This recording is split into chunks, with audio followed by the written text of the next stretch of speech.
Welcome to No Quit, the podcast where real business isn't filtered. I'm Jeff Leschere, founder of Fleur de Lis Law and Title. I built an 8-figure company, but not without setbacks, burnouts, and moments that nearly broke me. This podcast is where I tell the truth about what it really takes to grow something that lasts. The wins, the losses, and the grit in between. If you're in it for more than just the highlight reel, you're in the right place. The stories shared on this podcast are based on real experiences, but details have been changed or generalized to protect client confidentiality. This podcast is for informational purposes only and does not constitute legal advice. Listening to this podcast does not create an attorney-client relationship. I'm Jeff Leschere. Today we have with us Jonathan Wong, local growing legend in the Hammond area, whether you're talking about business, restaurants, helping individuals grow in their health and their mental clarity. I mean, you touch a number of different spaces. So let's start with kind of like your background a little bit, but then I want to kind of get into everything you're sort of doing right now. Okay. Yeah. Thanks, So what's the background there? well, from here, and thanks for the intro, by the way. Also, man, you look great. Thanks. Appreciate it. It's man. been some work. Your hair looks great. Yeah. Appreciate it, man. Your face looks great. Yeah. You look Look, good, I've man. been doing a lot of fasting, a lot of working out. It's been a 11-month saga now. I started January 1 and I'm down about 40 pounds, but yeah, I appreciate you noticing. Yeah. You look good. So my story is all here, all in Hammond. I'm a Hammond guy. Yeah. Oh, goodness. Let's see. The only time I left Hammond was, I don't know if you know, I went to LSU for 2 years. Yeah. Yeah. I know you were over there. You were studying Chinese studies or something at one point, I think, over there. Or I don't know what I was doing. oh, I was there. And those 2 came years. I had those 2 years over here.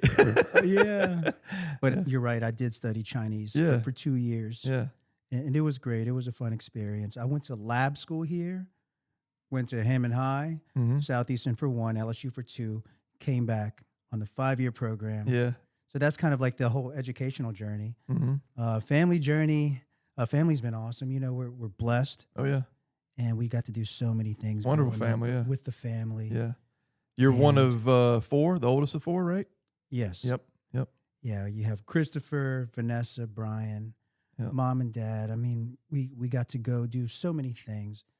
Dad worked 7+ days. Yeah. And he still managed time for us. Yeah. And for that, we're so grateful. It's amazing because he's still doing that. I see. I saw him at the new restaurant not long ago, and I'm just like, man, I know you don't have to work. You just want to, and he's squeezed in growing up. I mean, you don't know this as a kid, but knowing how busy they were with the restaurants and was still there to coach, soccer and all those years. I mean, and not just you. I mean, he's probably coached every one of your siblings, I'm assuming too, right? Yes. Yeah. It's just amazing to have that sort of figure in your life too, kind of always there guiding you, teaching you not just how to parent, from the perspective of him being your dad, but he was a dad for a lot of other guys too. So it was great watching, him growing up as a kid in the area and playing soccer with y'all for sure.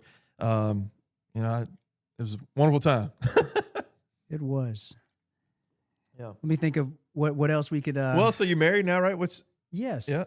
Yes. Married, just made 10 years. Nice. We went on our honeymoon / 10-year anniversary. Where to? We went to Greece. Really? Yes. I want to get some details on that because that's a place I want to visit, but I know nothing about Greece. So marriage is I see a lot pictures. of fun. Yeah. Yeah. Marriage is fun. Have 2 children. John Van's 11 and Clara's 5. Nice. Yep. Coaching John Van soccer right now. Yeah. How's that going?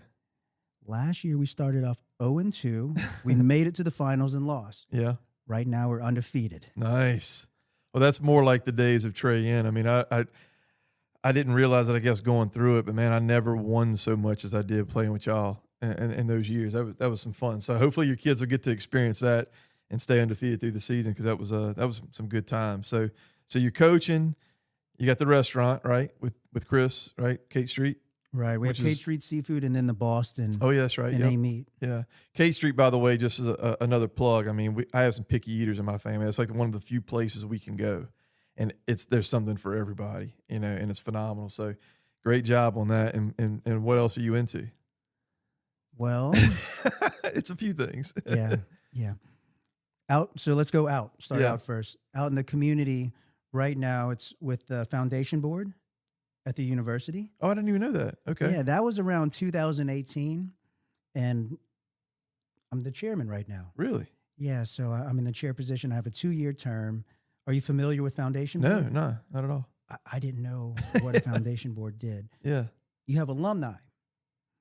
You have LAA, which is athletics, and then Okay. foundation. Foundation, we bring in prospects, and then we take some of the funds that we bring in and we invest it. And it grows. Once it grows, after 5 years, it pays the residuals pay out scholarships. Okay. Right now, the portfolio is right at 100 million. Nice. Wow. So we bring in prospects, we invest the money to reach the donor's intent. So for person from College of Business, it might be to support the accounting department. Mm-hmm. And you can create an endowment starting at $10,000. You can pay into it every year for 4 or 5 years if you don't want to do it all at once. And then that's how you create an endowment. Really? Yeah, I had no idea about any of that stuff. So how long you been with it? Since 18? About, I think it was 18 or 19. Yeah. I'll be coming out of my 2-year chair term next June. Cool, man. Yeah, that's one thing I didn't even know about. So what else you got? You're doing some, like, aren't you kind of starting like I don't know what you want to call it, not necessarily a coaching, but it's like helping people kind of grow in their goals and I really want to talk a lot about that today. So I kind of hope that's sure. Yes. Yeah, we could pause there. The other things that I would also mention, and we can come back to FitFam. That's right. Crew of 5. Yep. Also, Mary Bird Perkins Cancer Center. Good grief, man. I had no idea. The chamber was a nice cohort, I guess you could call it, from 2018 to about 23. But the Best Year Roadmap, that's been a lot of fun. That started in 2017. We had a group of guys come to my house, and we did meditation, vulnerability, goal setting, reflection, setting your theme word, creating your core values, kind of like what we did. Yeah. I think it was that mid-year? Year before last. No, it was right after New Year's, so not this past, but the one before, I think I came to it. I believe. That was 2 years? I think so, man. Oh, wow. Yeah. And I tell you, it was as an aside, it was a perfect time for me. It was like right when I sort of needed it, both from a perspective of like kind of focusing in, because I was going through, a rough patch with the business and, things like that. But it's sort of it took me a while, don't get me wrong, but it sort of started to spawn, I guess, this energy in me to kind of get going. As a business owner, that it can absorb you and just take every bit of energy out of you if you let it, sort of thing. And so the peripherals will start to fade a little bit, whether that's your relationship with your family, your health, fitness, things like that. And I tried to sort of refocus at that time, and that was an event for me, at least. It's a little bit of admiration seeing somebody well, kind of like leading this group, trying to help other people, but it also helped to hear the other people in that group too, kind of share their situations or what their goals might have been. I think there were some people there with their families. There were others that were younger, some that were older, but it kind of reassures you, like, you're not the only one going through, tough times or things you want to overcome. And so that helps to kind of know too, like in the back of your head, like you didn't just screw this up. Like we're all kind of there at some point in our life, So it was helpful for me for sure. You're still doing that? I am. Yep. But Good. I just told Alicia this morning at FitFam, our workout today was a 5K run, just a run. But I did tell her that this year I'm probably not going to do it. I'm probably not going to revise the book. Mm-hmm. I've been revising it every year since 2017.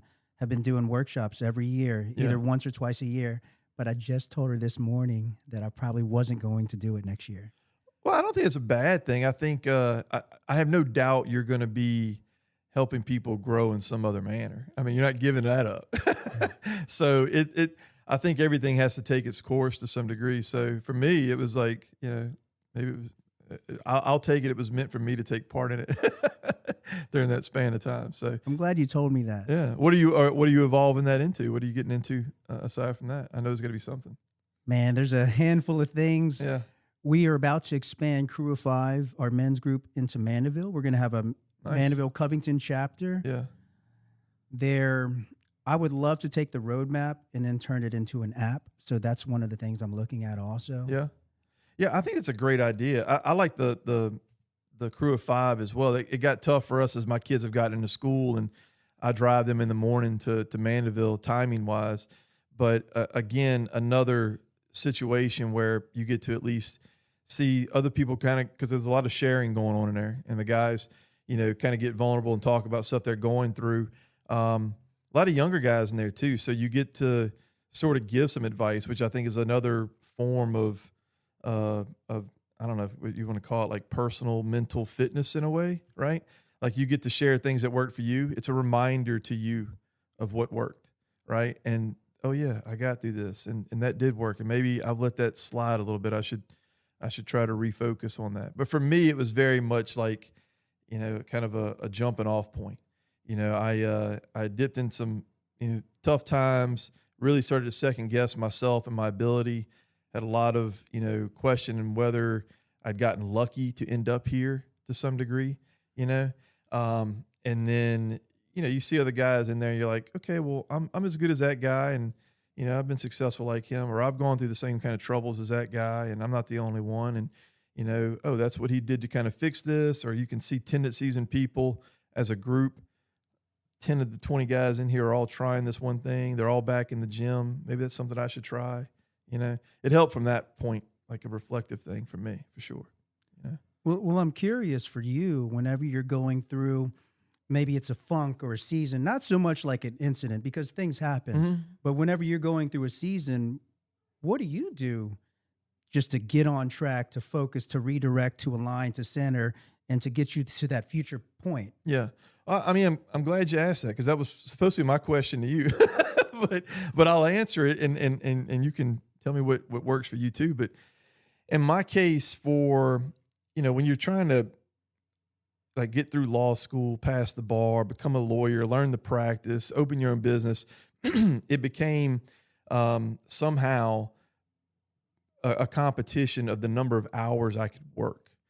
Could I outwork someone longer and harder? Right. And for 20 years, that became my focus. And I saw some success, and so thought that was the way to go.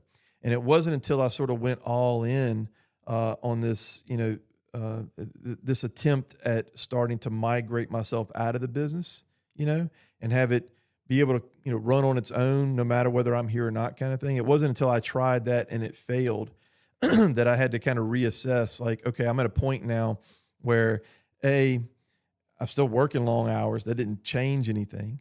And B, I'm old enough now, both from a perspective of, getting a little bit tired of the monotony of things, wanting to be more around my family and kids, and wanting to, start to enjoy life a little bit more, because you're like, okay, I'm mid-40s now. How many more years am I going to get to travel or do these other things? All those things kind of combine to tell me, okay, I got to try something different. And so for me, I look back at like, okay, what was some of the best times of my life? Well, naturally that's when you have less stress and worry, but I was also healthier, And so I started to listen to a lot of podcasts, a lot of David Goggins, a lot of motivational kind of stuff like that, too, that I started to realize what I'd left was the suffering of it all, like the consistency and the discipline of it as well. Because the truth is, working long hours really had turned into just being at the office a lot of hours, right? It wasn't always true work or growing or getting better at something. And so for me, I had to sit down and sort of like, pick a goal. And the first one was my health. I mean, I got to the point, I was up to 255, 260 pounds. I couldn't run a quarter of a mile. And, coming from being a soccer guy, right, where we run like an average of 12 miles a game, I had lost all that, and, was on blood pressure medication, and, just not happy with myself and the way I looked and felt and things like that. So I just sort of said, starting January 1, I'm going to stop drinking, see how long I can go with that, and not get too extreme and try to say I'm never going to drink again, but see how long I could go. I went 117 days. And in that span, I also began fasting a lot. Oddly enough, a real estate agent in the area, Sergio Mesa, I don't know if you know Sergio or not, was in here with his uncle, who I'd never met. And I just asked him, because he looked fit. I was like, man, what do you do? Kind of thing. He's like, man, it's really difficult. You may not want to do it. It's like, it's just fasting. I'm like, well, what do you do? Like intermittent fasting? He's like, oh, no. We go like, 36, 72, 96 hours, without eating, just water and black coffee. But I sort of felt like part of me needed this hard task and this competition to wake me up. Right. And so I decided I was going to jump into that. So I'm like, okay, so starting January 1, I'm going to stop drinking.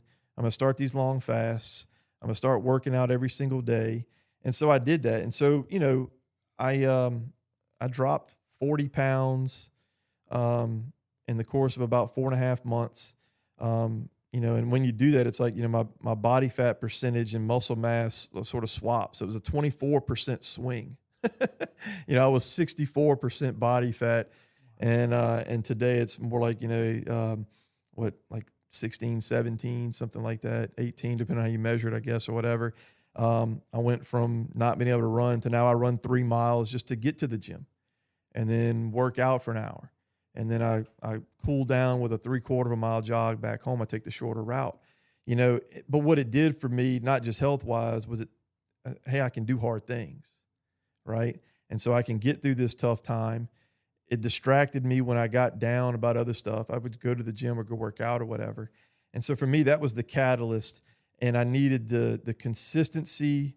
If I wasn't working out, I was thinking about trying to continue to fast, or I was running, or I was trying to do push-ups. There were days where I'm like, let's see how many I can do in a day. Can I do 1,000 in a day? Can I do these things?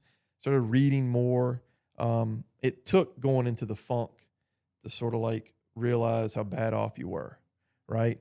But it was the mixture of, it had really been bad the year before that.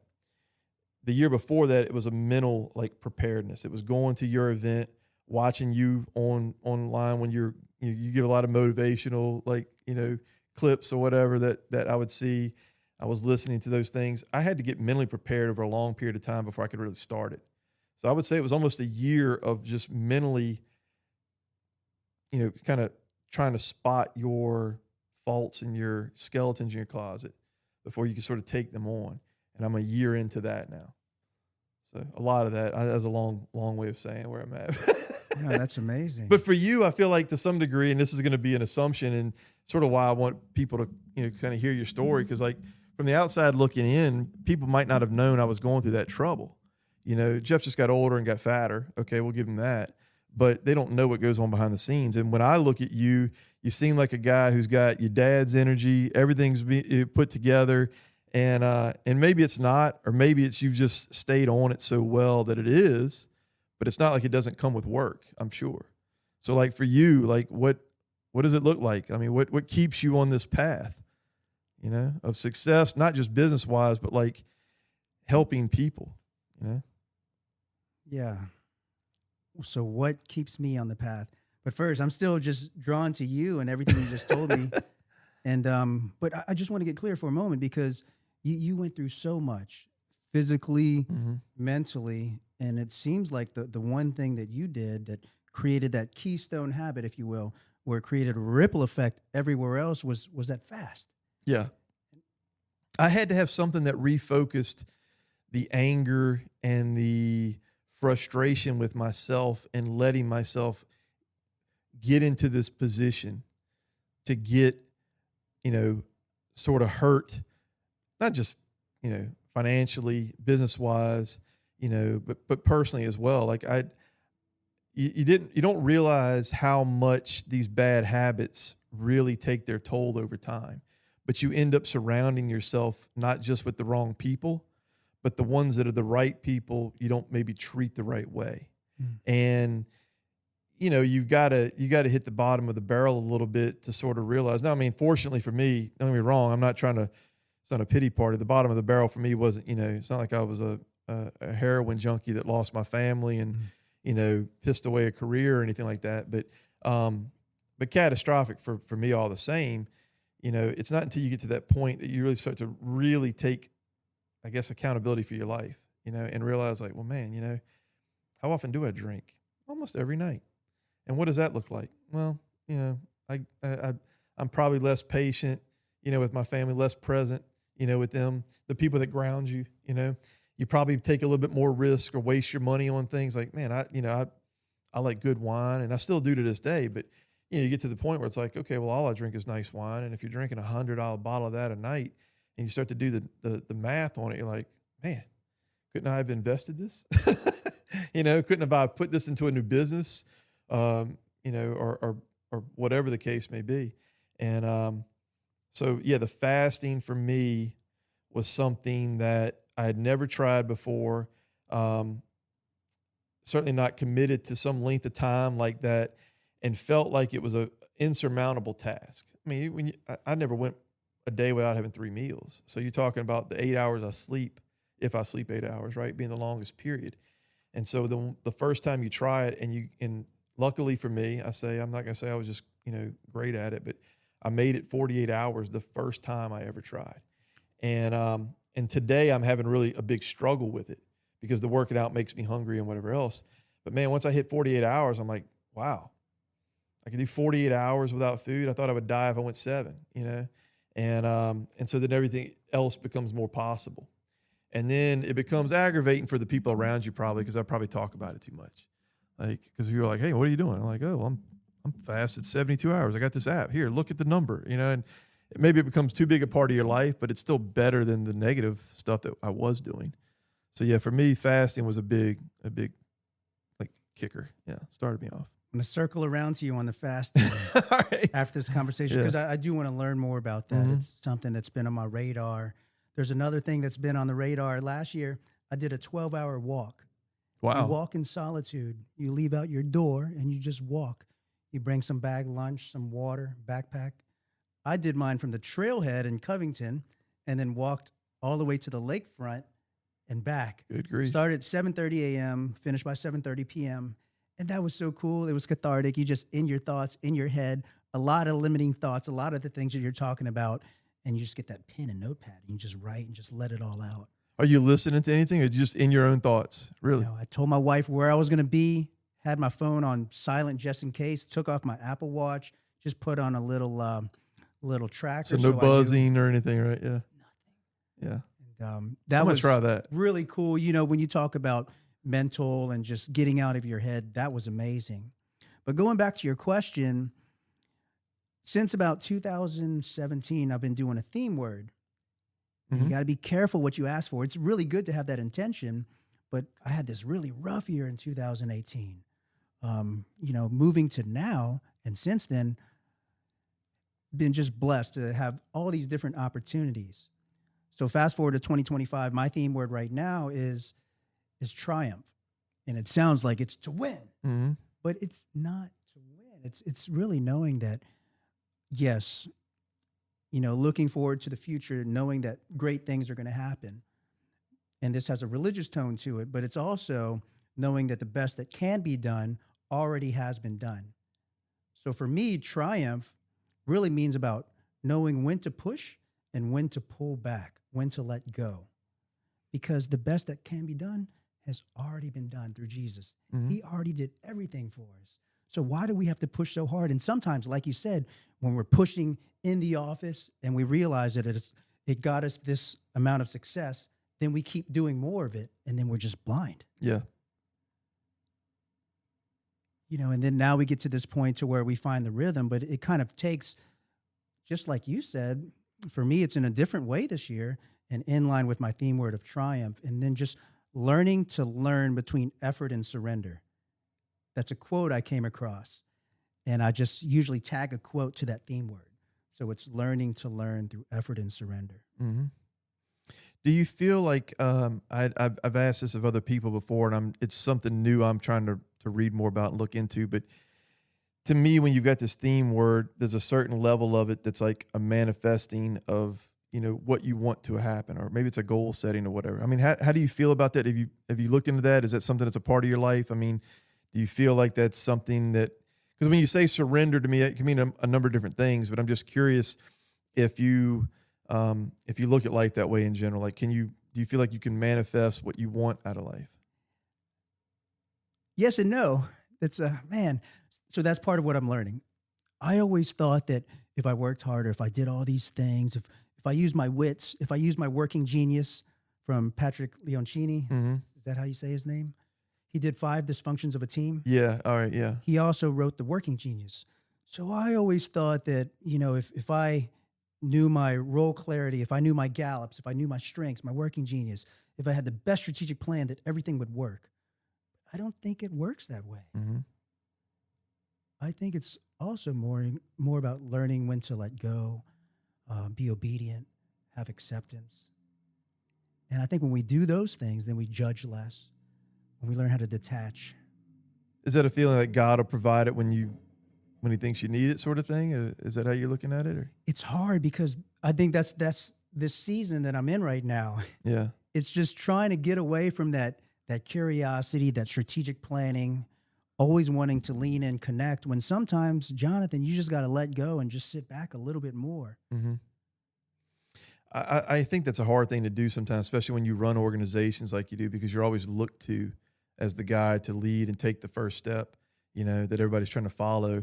I mean, do you find that you run your business that way? Do you, what's your managerial style? Do you kind of let it train good people and trust them to make the right decisions? Or you find that you have to be more of a micromanager in a restaurant setting like that? Well, I'll point to the meeting structure currently, and it's changing. It's constantly evolving. And the one thing that we did last week was by Monday, 5 p.m., we go into Tuesday meeting. Each manager cites their focus for the week, the metric they're focusing on, and where they need help. And then that was the meeting. And then we followed up and made sure that everybody had what they needed for their focus for the week. We skipped the metrics because that's probably going to be something that comes in 2026, where we're leveraging some insights and making decisions based on the data. That's not right now, but we're trying to build that habit. And then the last thing is really just getting people comfortable asking for help. And that part is new. And it felt nice in the meeting because you could kind of see this ebb and flow where people were kind of looking to see how they could help Jeff or how they could help Carrie. I think that's interesting that I talk to a lot of business owners. No one's ever said that they have meetings that are like that.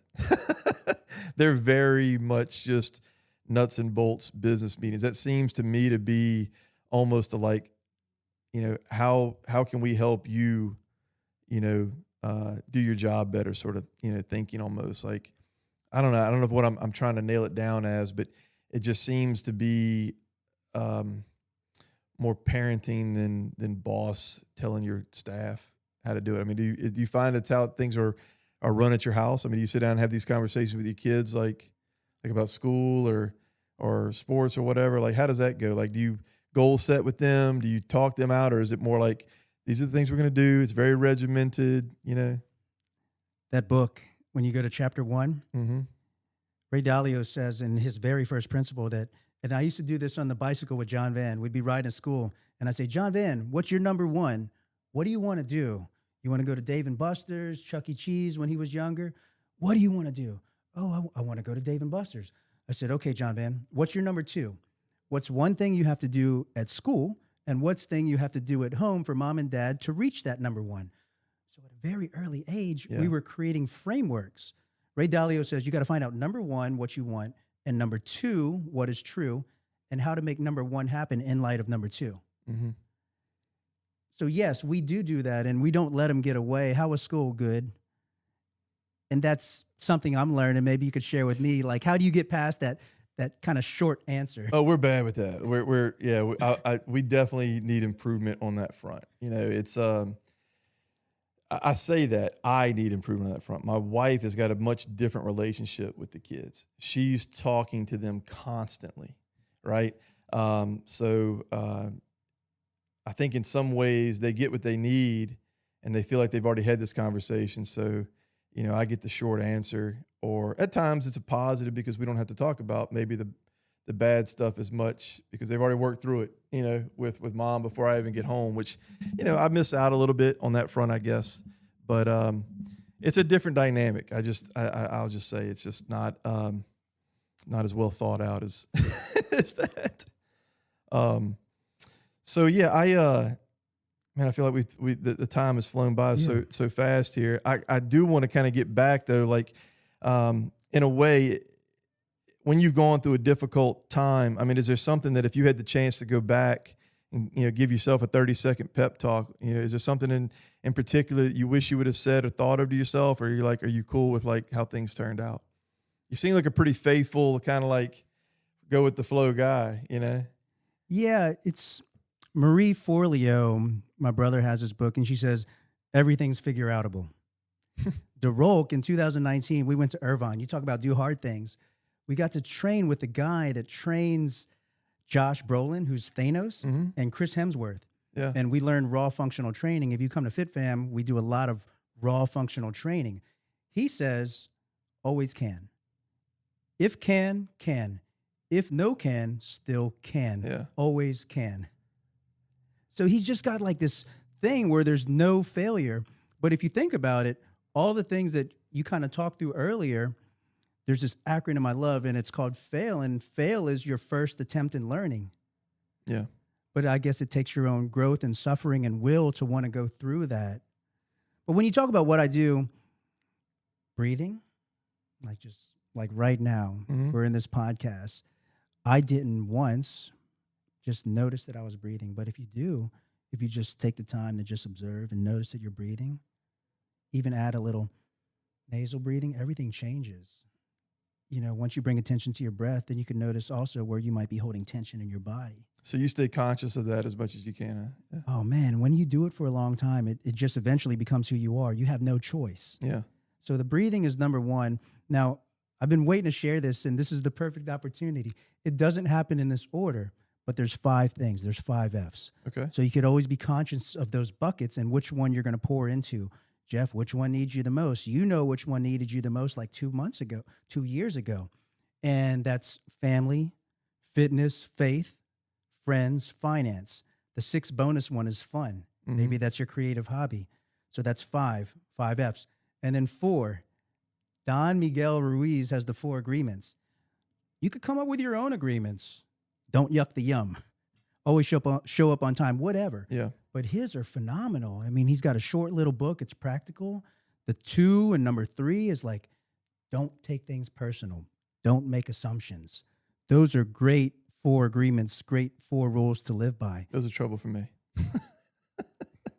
At any time, 3 things. You can always have 3 goals, or in your organization, have 3 strategic priorities, 3 outcomes that would mean success. Even today, you could have your big 3, which A is one thing that I must do. If I leave this office today and only do one thing, it's this A. B comes next, it's what I should do. And C is what would be nice.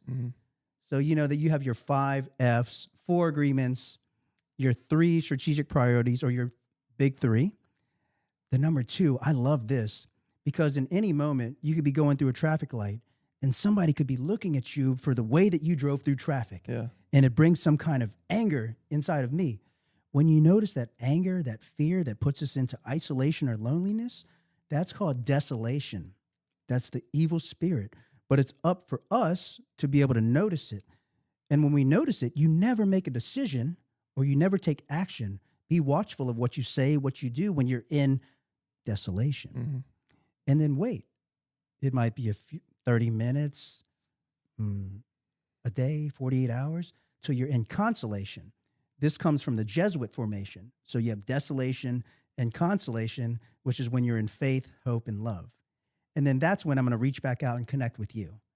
I have a clear conscience. I'm practicing God's will. Yeah. And then the number 1 thing, I mean, you probably have it right over there, Gary Keller. Yeah. What's the one thing that such by doing it, everything becomes easier or unnecessary? So at any moment, we could always identify and get clear, like James Clear says. He says, nothing's hard, only steps undefined. Okay, what's my next small step? What's my S3? What's my simple small step? Okay, we're having a problem with that? Okay, what's the next small step? Everything can be that clear and can be that easy. Now, you can't do all those things at one time. We can do anything, but not everything. Yeah. So you just kind of got to go through seasons like we've gone through as of recent. And somehow you were able to, was it the 5 Fs kind of helped you to identify? Maybe it was the fitness. You got clear on one of your agreements. Maybe it was Not the first one, be impeccable with your word, but the last one, to do your best. And your whole paradigm of doing your best meant something completely different. Somehow you had 3 strategic priorities for the quarter, for the year, or for each day. I don't know how you did that. And then somehow you also got out of desolation and were working towards your own goals in a space of consolation. And every day you always knew your one thing. Man, you must read a ton too, huh? Right now it's mainly the Bible. Yeah. I'm trying to cut back a little bit, but yes, I love just reading. Seem like you have such a grasp on all of that stuff. I mean, it's some of these things I'm thinking I got to go back and read that some more. It didn't resonate the same way with me. I got to go back and do it again. But I think you got such a I don't know what the right word would be, but a conscious like direction on keeping these things top of mind. You know, that's the trouble I find for me and maybe with others too. It's like you get caught up and you're 3 hours down the road, and then it becomes too easy to just give up on it. Like, I didn't do what I was supposed to do today. I'll start tomorrow at the beginning of the day. And, I think the discipline and consistency of it all for me is like what helped. And I've got so much further to go, because when you talk about those things, like I feel like, yeah, I've got one, I got one maybe there, but I got to work on all that stuff. So I think we're unfortunately running out of time, but I'm going to have you back, man. You got too much to talk about here. I feel like we didn't cover hardly anything, and probably because I talked too long. But one thing before you go, I wanted to ask, like, if there's somebody you could recommend that I reach out to and maybe try to have on as a guest in the future. I love this guy, Father Josh Johnson. I've been driving to Baton Rouge to Sacred Heart of Jesus. Yeah. There's this podcast called Alligator Shoes, and you can hear some of his story and how he got to Sacred Heart of Jesus. But when you hear him share, it's almost poetic. It's so poetic. The first time that I went to listen to him, I waited and I went to go ask him, I love your charisma, I love your energy, but were you a rapper before? And he was famously known as the rapping priest when he first came out. And I believe he's been in the priesthood for about 11 years, but he's doing big things. Somehow God told him to go to that area. So he's not only working in the church, but he's working in that outer circle around the church. Yeah. And I see that, like, I don't quite understand it, but I see that in him in the way that he shares everything. And it's really neat.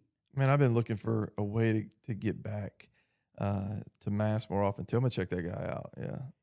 I haven't heard of him. Maybe he'll be sitting right here. That'd be cool too. Yeah, I might have to have you reach out for me. But man, I appreciate you coming on. I'm having you back. I feel like there's still so much more to cover, and it's so valuable too. It's like exactly what I was hoping we could get out of this podcast. Somebody that, has thought so much about these things and sort of put them into actionable steps, whether it's things you've read or things you've just learned and practiced. But, and I'm going to try to put together a 12-hour walk too. I've never heard about that. I've never heard of that before at all. That's something that I think is, I can imagine the amount of benefit you get from getting to work through your problems, 12 hours, physically doing something, but also not being distracted. Can I tell you a funny story? Yeah. I was walking back from the lakefront, and I was just in this prayer mode, and I was just asking for abundance and, just to be in a different position financially. And in that moment, coins started falling from the sky. And it freaked me out. I was like, what's going on? And I saw some kids, and they were on the balcony. They happened to throw money over the balcony at that same time. Yeah. It freaked me out. That's not a coincidence, man. I believe in that kind of stuff. That's God talking to you there. Yeah. It was 26 miles total. I don't know if I mentioned that. Wow. It was a whole marathon of walking. Wow. Man. It was wrecked. I bet. Nonstop. Well, dude, it's been great to see you again and chat with you. Like I said, I'm going to have you back. I don't know. I hope very soon. Anytime, Jeff. All right, man. Well, I appreciate it. All right, thanks. That's it for today's episode of No Quit. If you're still showing up, still building, still fighting, I see you. Subscribe wherever you listen to podcasts and join me for more behind-the-scenes lessons on what it takes to keep going when most people would walk away. And remember, success isn't about getting it perfect. It's about not giving up.